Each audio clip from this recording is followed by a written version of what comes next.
రెండవ రోజు అధ్యాయము సోమవార వ్రత మహిమ. ఓం నమ శివాయ.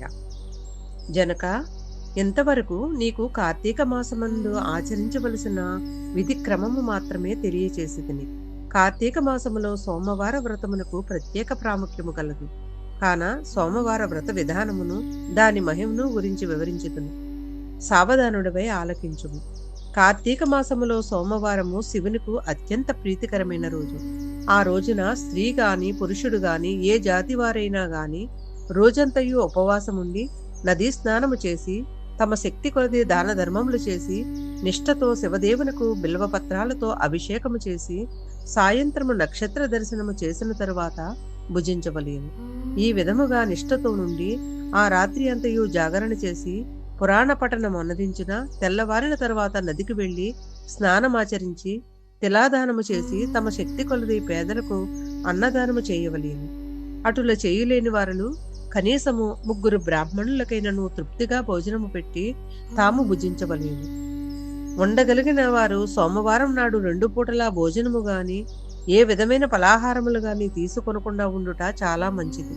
ఇట్లు కార్తీక మాసమందు వచ్చు సోమవార వ్రతమును చేసిన ఎడల పరమేశ్వరుడు కైలాస ప్రాప్తి కలిగించి శివ సన్నిధికి చేర్చును. భర్త లేని వితంతువు సోమవార వ్రతమును ఆచరించి శివ పూజ చేసినచో కైలాస ప్రాప్తియు, విష్ణు పూజ చేసినచో వైకుంఠ ప్రాప్తియు నొందును. దీనికి ఉదాహరణముగా ఒక ఇతిహాసము కూడా కలదు. దానిని మీకు తెలియపరిచెదను, శ్రద్ధగా వినుము. కార్తీక సోమవార ఫలముచే కుక్క కైలాసము నుండుట. పూర్వకాలమున కాశ్మీర దేశంలో ఒక బ్రాహ్మణుడు కలడు. అతడు పురోహిత వృత్తిని చేపట్టి తన కుటుంబమును పోషించుకుంటూ ఉండెను. అతనికి చాలా దినములకు ఒక కుమార్తె కలిగెను. ఆమె పేరు స్వతంత్రనిష్టని. తండ్రి ఆమెను సౌరాష్ట్ర దేశీయుడకు మిత్రశర్మయను సద్బ్రాహ్మణ యువకునికిచ్చి పెండ్లి చేశాను. ఆ బ్రాహ్మణ యువకుడు 4 వేదములు శాస్త్రములు అభ్యసించిన వాడైనందున సదాచార పరాయణుడై ఉండెను. అతడు బోధదయగలిగిన వాడు, నిత్య సత్యవాది, నిరంతరము భగవన్నామస్మరణ చేయువాడును ఎగుటచే లోకులెల్లరూ అతనిని అపరబ్రహ్మ అని కూడా చెప్పుకొనుచుండెడివారు. ఇటువంటి ఉత్తమ పురుషుని భార్యయగు నిష్ఠరి యవ్వన గర్వముతో పన్ను మిన్నుగానక పెద్దలను దూషించుచు అత్తమామలను భర్తను తిట్టుచు కొట్టుచు రక్కుచు పరపురుష సాంగత్యము గలదై వ్యభిచారిణి అయి తన ప్రియులు తెచ్చిన తినుబండారములు, బట్టలు, పువ్వులు ధరించుచు దుష్టురాలై తిరుగుచుండగా వంశమునకు అప్రతిష్ట తెచ్చుతున్నదని అత్తమామలు ఆమెను తమ ఇంటి నుండి వెళ్ళగొట్టింది. కాని శాంత స్వరూపుడైన ఆమె భర్తకు మాత్రము ఆమె యందు అభిమానము పోలేదు.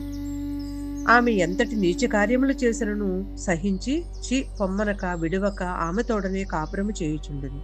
కాని చుట్టుపక్కల వారా నిష్టని గయ్యాళితనమును ఆవగించుకుని ఆమెకు కర్కస అవే ఎగతాళి పేరును పెట్టుటచే అది మొదలందరూ దాన్ని కర్కస అనియే పిలుస్తూ ఉండేవారు. ఇట్లు కొంతకాలం జరిగిన పైన ఆ కర్కస ఒకనాటి రాత్రి ఏకశయ్యపై తన భర్త గాఢ నిద్రలో ఉన్న సమయమున చూసి మెల్లగా లేచి తాళి కట్టిన భర్త అయిన విచక్షణ గాని దయా దాక్షిణ్యములు గాని లేక ఒక బండరాతిని తెచ్చి అతని తలపై గట్టిగా కొట్టింది. వెంటనే అతడు చనిపోయాను. ఆ మృతదేహమును ఎవరి సహాయమును అక్కర్లేకుండా అతి రహస్యముగా దొడ్డిదారిన పోయి ఊరి చివరనున్న పాడుబడ్డ నూతుల్లో పడవేసి పైన చెత్తా చెదారంతో నింపి ఏమీ ఎరుగని దాని వల్ల ఇంటికి వచ్చింది. ఇక తనకు ఏ ఆటంకములు లేవని ఇంకా విచ్చలవిడిగా సంచరించుచు తన సౌందర్యం చూపి ఎందరినో క్రీగంటనే వశపరుచుకొని వారల వ్రతమును పాడు చేసి నానా జాతి పురుషులతోడను రమించుతూ వర్ణశంకరుగా అయ్యింది.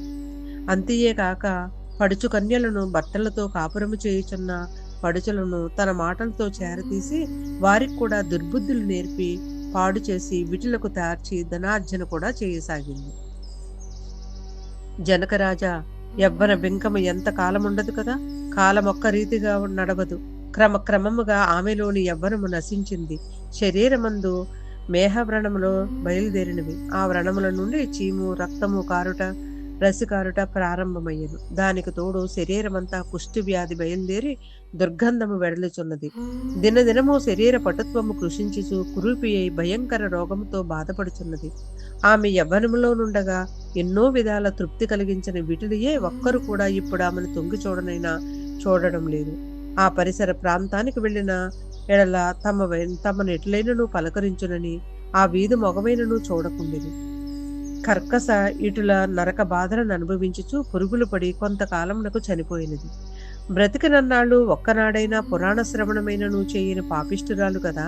చనిపోయిన వెంటనే భయంకరులైన యమభటులు ఆమెను తోలుకొని ప్రేతరాజు యముని సన్నిధిలో ఉంచగా ధర్మరాజు చిత్రగుప్తుడు వారిచే ఆమె పాపపుణ్యాల జాబితాను చూపించి, భటులారా, ఈమె పాపచరిత అంతెంత కాదు, వెంటనే ఈమెను తీసుకువెళ్లి ఎర్రగా కాల్చిన ఇనుప స్తంభమునకు కట్టబెట్టుడు అని ఆజ్ఞాపించను. విటులతో సుఖించినందులకు గాను యమభటులు ఆమెను ఎర్రగా కాల్చిన ఇనుప స్తంభమును కౌగిలించుకోమని చెప్పింది. భర్తను బండరాయితో కొట్టి చంపినందుకు గాను ఇనుప గదలతో కొట్టిరి. పతివ్రతలను వ్యభిచారులుగా చేసినందుకు సలసల కాగిన నూనెలో పడవేసిరి. తల్లిదండ్రులకు అత్తమామలకు అపకీర్తి తెచ్చినందుకు సీసము కరిగించి నోటిలోనూ చెవుల్లోనూ పోసి ఇనప కడ్డీలు కాల్చి వాతలు పెట్టింది. తుదకు కంబీపాకము నరకములో వేయగా అందు ఇనుప ముక్కు గల కాకులు, విషసర్పాలు, తేళ్లు, జిరులు పుట్టినవి. ఆమె చేసిన పాపములకు ఇటు 7 తరముల వాళ్ళు అటు 7 తరముల వాళ్ళు నరక బాధలు పడిచుండేది. ఈ ప్రకారముగా నరక బాధలను అనుభవించి కడకు కళింగ దేశమున కుక్క జన్మమెత్తి ఆకలి బాధ పడలేక ఇల్లిల్లు తిరుగుచుండగా కర్రలతో కొట్టుచు తిట్టువారు తిట్టుచు తరుమువారు తరుముచూ ఉండిరి. ఇట్లుండగా ఒకానొకన శ్రోత్రియ బ్రాహ్మణుడు కార్తీక సోమవారం వ్రతమాచరించి ఉపవాసముండి సాయంకాలమున నక్షత్ర దర్శనము చేసి బలి అన్నమును అరుగుపై పెట్టి కాళ్ళు చేతులు కడుక్కుకొనుటకై లోనికి వెళ్ళెను. ఆ సమయమున ఈ కుక్క వచ్చి ఆ బలి అన్నమును తినెను. వ్రతనిష్టాగరిష్ఠుడైన ఆ విప్రుని పూజా విధానముచే జరిపించిన బలి అన్న మగుటి చేతను ఆ రోజు కార్తీక మాస సోమవారం మగుటి వలనను కుక్క ఆ రోజంతయు ఉపవాసముతో ఉండట వలన శివపూజ పవిత్ర స్థానమైన ఆ ఎంట దొరికిన ప్రసాదము తినట వలనను ఆ శునకమునకు జన్మాంతర జ్ఞానముద్భవించెను. వెంటనే ఆ శునకము, విప్రకులోత్తమ, నన్ను కాపాడము అని మొరపెట్టుకొనెను. ఆ మాటలు బ్రాహ్మణుడు ఆలకించి బయటకు వచ్చి చూడగా కుక్క తప్ప అన్యులెవరూ లేనందున లోనుకేగెను. మరలా రక్షింపము రక్షింపము అని కేకలు వినబడెను. మరలా విప్రుడు బయటకు వచ్చి, ఎవరు నీవు, నీ వృత్తాంతమేమిటి అని ప్రశ్నించగా అంత ఆ కుక్క, మహానుభావ, ఈ పుట్టుకకు వెనుక 15 జన్మల ముందు విప్ర కులాంగనను నేను వ్యభిచారిణినై అగ్నిసాక్షిగా పెళ్లాడిన భర్తను చంపి వృద్ధాప్యంలో కుష్ఠురాలునై తనువు చాలించిన తరువాత యమదూతల వల్ల మహానరకము అనుభవించి నా పూర్వీకుల పుణ్యఫలము వల్ల ఈ జన్మలో కుక్కనైతిని. ఈ రోజు మీరు కార్తీక సోమవార వ్రతము చేసి ఇచ్చట ఉంచిన బలి అన్నమును తినుట వలన నాకు ఈ జ్ఞానోదయము కలిగినది. కావున ఓ విప్రోత్తమ, నాకు మహోపకారంగా మీరు చేసిన కార్తీక సోమవార వ్రత ఫలమొకటి ఇచ్చి నాకు మోక్షము కలిగించమని ప్రార్థించింది. కార్తీక సోమవార వ్రతములో చాలా మహత్యమున్నదని గ్రహించిన ఆ బ్రాహ్మణుడు ఒక సోమవారం నాటి ఫలమును ఆమెకు దారబోయగా వెంటనే ఒక పుష్పక విమానము అక్కడికి వచ్చెను. ఆమె అందరికీ వందనము చేసి అక్కడి వారందరినీ చూచుచుండగానే ఆ విమానమెక్కి శివ సాన్నిధ్యమునకు ఏగెను. వింటవా జనక మహారాజా, కావున నీవును ఈ కార్తీక సోమవారం వ్రతం ఆచరించి శివ సాన్నిధ్యమును పొందుదుమని వశిష్ఠుల వారు హితబోధ చేసి ఇంకనూ ఇట్లు చెప్పదడుందని. ద్వితీయాధ్యాయము 2వ రోజు పారాయణము సమాప్తం.